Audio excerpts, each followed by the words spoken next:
yang sangat kami cintai, kami muliakan, para perindu ridha Allah, para pecinta Al-Quran, pecinta baginda Nabi Sallallahu Alaihi Wasallam. Alhamdulillah kita bisa bergabung kembali untuk bersama-sama mentadabburi firman Allah Subhanahu Wa Taala. Kita sudah sampai kepada surat Al-Mu'minun ayat yang ke-68. A'udzubillahi minasyaitonirrajim. Bismillahirrahmanirrahim.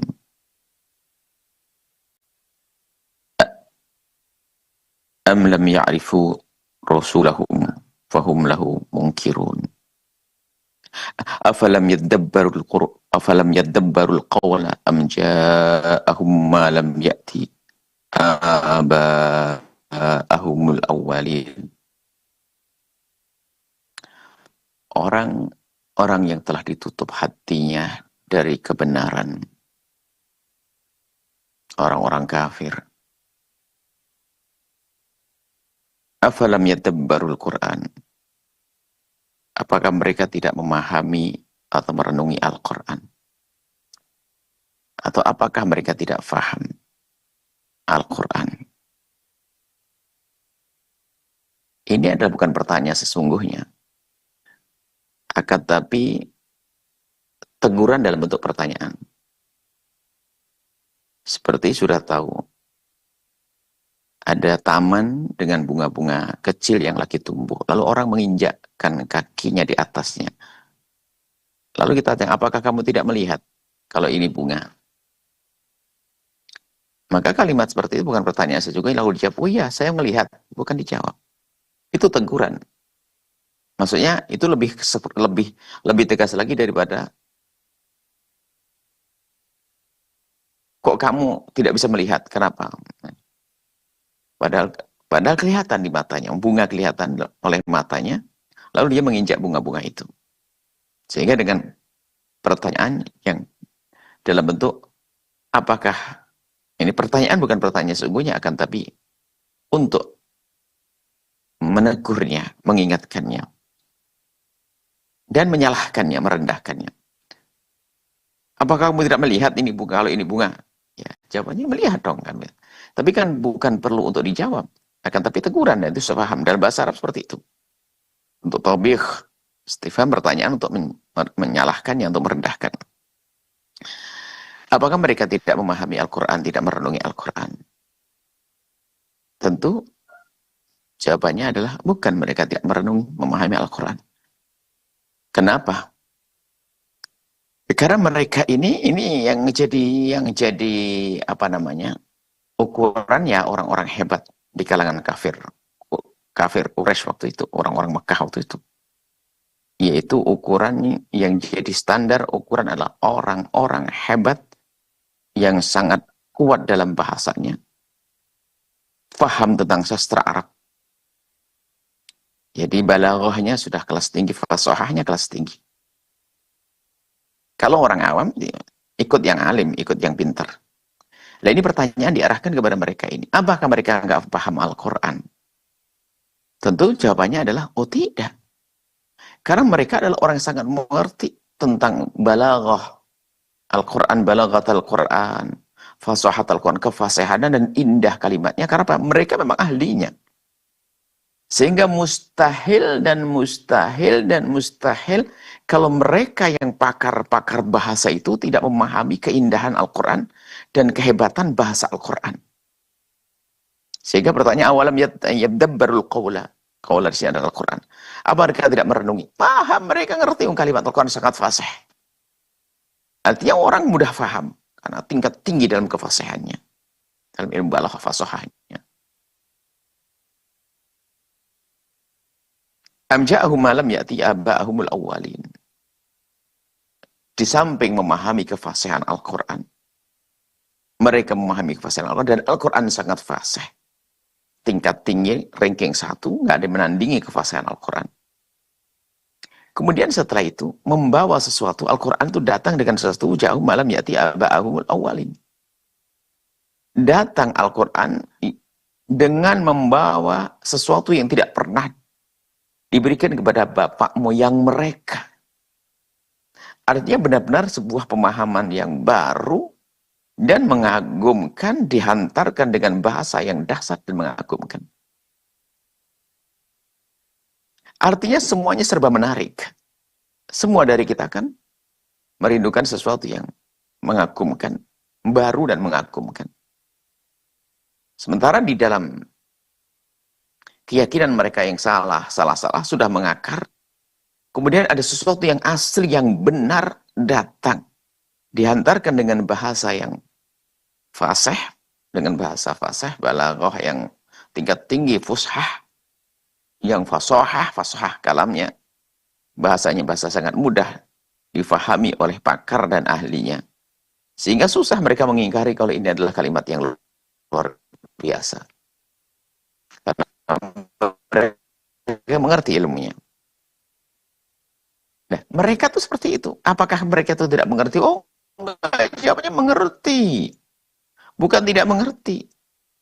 Akan tapi itu tadi ada pengingkaran karena tertutup hatinya. Amlam ya'rif, ya. Bagaimana tidak mengenali Nabi Muhammad paling masyhur zaman itu, pada waktu itu. Di saat Nabi mendapatkan wahyu, Nabi Muhammad bukan orang yang baru keluar dan baru dikenal. Oh tidak. Tapi Nabi Muhammad sudah sangat dikenal oleh mereka dan dikenalnya pun dengan kejujurannya sampai digelari Al-Amin. Perilaku baiknya. Fahum lahu mungkirun, tapi mereka mengingkari kepada baginda Nabi. Jadi permasalahannya adalah tertutup hatinya bukan karena tidak melihat. Ada kesombongan. Jadi gini loh.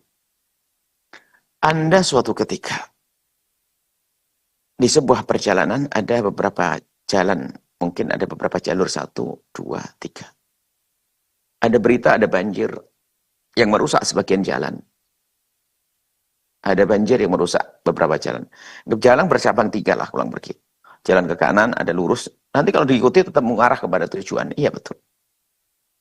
1, A, B, C. Anda tentu dalam kebimbangan, karena ada 3 jalan dan ada berita bahwasanya ada kesesatan, ada jalan yang rusak. Kemudian, sederhananya kan begini. Ada orang di situ yang Anda tahu dalam pengalaman Anda dengan orang tersebut tidak pernah berbohong. Cerdas dan punya pengalaman. Tidak berbohong, cerdas dan punya pengalaman. Kemudian dia menunjukkan, dia berkata, jangan jalan lewat jalan 1 atau 2, jangan lewat A, B, lewatlah jalan C. Jalan C ini jalannya luas, besar dan enak, nanti cepat sampai.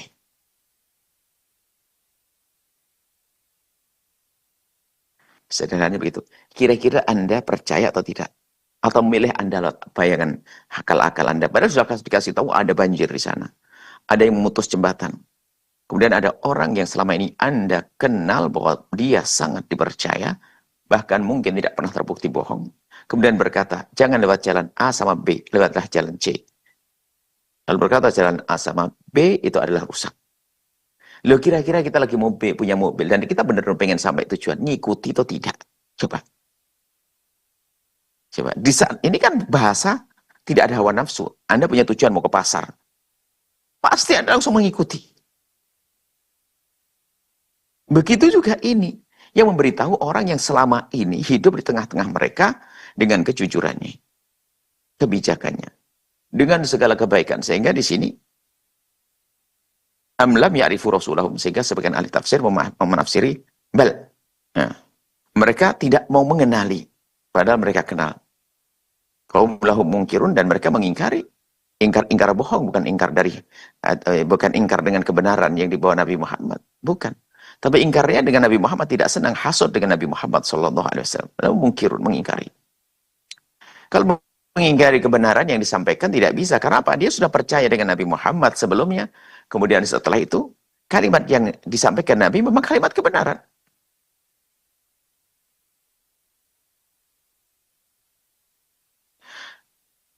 Am yaqulu nabihi jinnatun. Apakah mereka mengatakan kalau Nabi Muhammad ada jinnah kegilaannya? Maka di tafsir di sini memaknai dengan 2 cara. Yang satu, mereka tuh mengatakan Nabi Muhammad gila. Tapi apakah omongan di saat menyebut Nabi Muhammad gila itu betul-betul dia mempercayai Nabi Muhammad gila? Enggak. Sama seperti tadi. Dia mengungkapkan kalimat yang Isa sendiri menentangnya. Mereka mengucapkan kalimat, maksudnya ini sangat bodoh dan bodoh. Bilang Nabi Muhammad gila. Mana ada gila?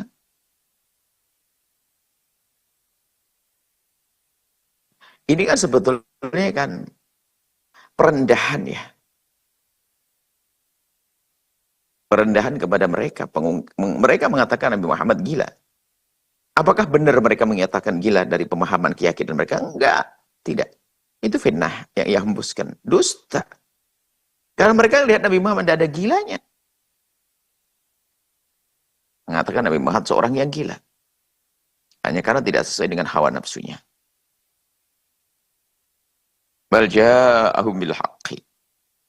Akan tapi Nabi Muhammad telah datang dengan membawa kebenaran. Bukan orang yang lagi gila. Dan ini pun mereka tidak percaya kalau mengatakan Nabi Muhammad gila itu. Mereka ngomong dengan lesannya, tapi tidak diyakini oleh hati mereka. Karena apa? Tidak gila kok dibilang gila. Tapi pun demikian masih saja menghembuskan dia. Dia membohongi dirinya sendiri. Dia mengucapkan kalimat yang dia tidak percaya. Adakah kebodohan melebihi daripada ini? Ya.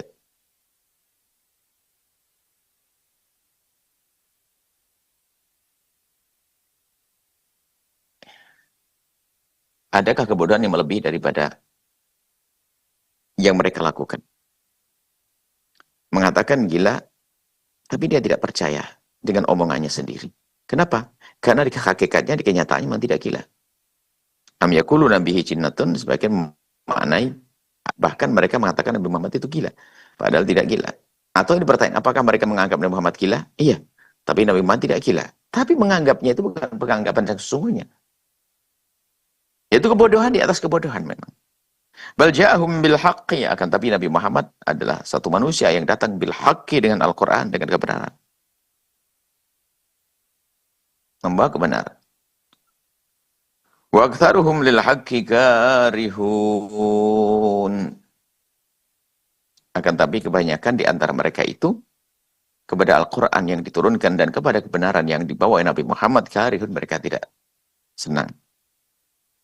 Kalimat wa aktsaruhum berarti ada lawannya wa aqalluhum lil haqqi, ya, qabilun, menerima. Dan memang ada. Jadi kebanyakan dari mereka dengan kebenaran yang mereka ketahui, karihun, mereka membenci kebenaran.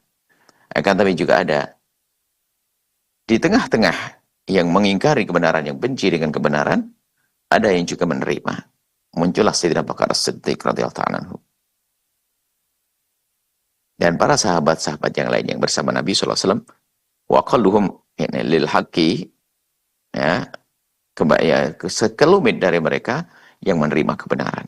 Kan tapi kebanyakan waktu itu di awal-awal dakwah Nabi, lihat, Nabi ditentang, Nabi dimusuhi, Nabi disakiti dan seterusnya, sampai Nabi harus pindah.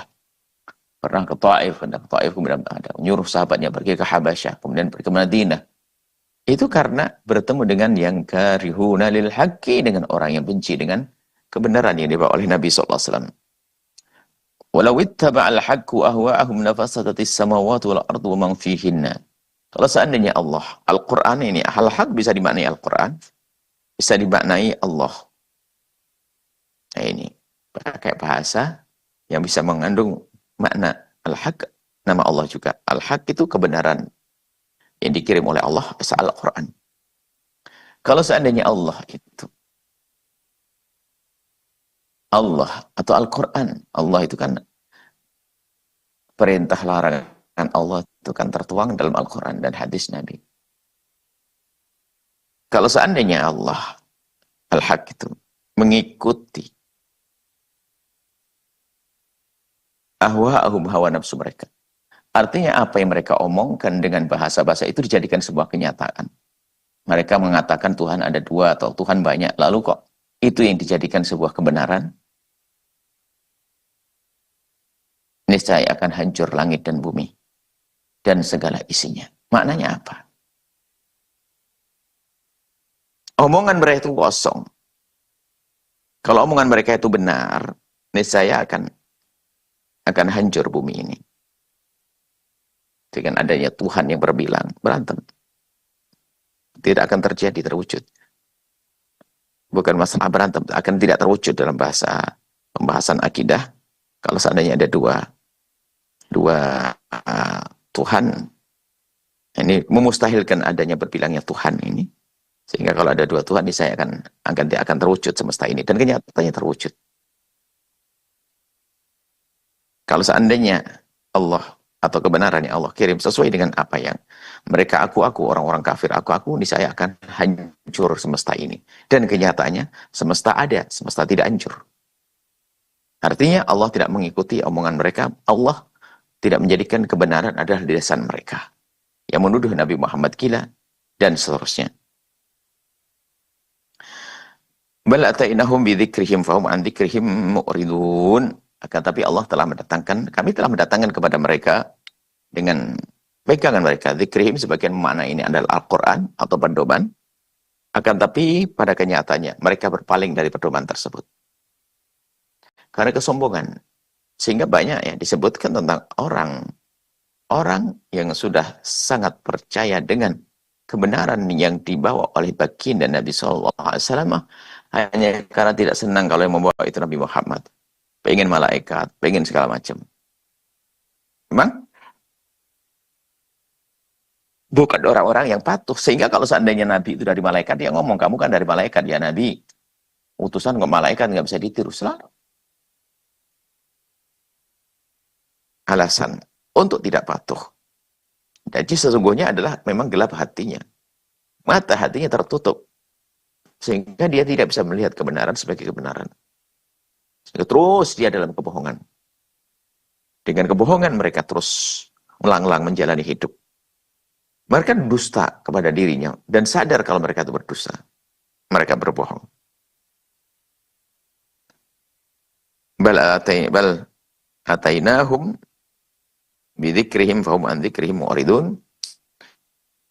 Akan tapi kami telah datangkan pada mereka dengan Quran mereka, pegangan mereka, kebenaran. Rindu dzikra bisa maknai Al-Quran inna nahnu nazzalna dzikra atau dzikri wa dzikra dzikri. Bidzikrihim dimaknai juga peringatan kepada mereka. Akan tapi peringatan mereka itu bagi mereka adalah tidak dianggap penting, mereka berpaling. Lalu apa yang terjadi? Ya karena mereka berpaling menjadilah mereka orang-orang kafir. Nah, itu memang kebalikan daripada orang yang beriman. Sehingga bisa jadi kita katakan ciri-ciri orang yang tidak beriman seperti sebelumnya ada ciri-ciri orang beriman, maka ini ciri-ciri orang yang tidak beriman itu tadi. Tidak merenungi Al-Quran, paham Al-Quran tapi kayak orang tidak paham. Ngerti Nabi Muhammad, Nabi tapi tidak seolah-olah tidak mengenal Nabi Muhammad. Tidak mengenal Nabi Muhammad, aneh. Tidak kenal Nabi Muhammad kan aneh sekali. Mengatakan Nabi Muhammad gila, padahal dia tidak mempercayai Nabi Muhammad gila.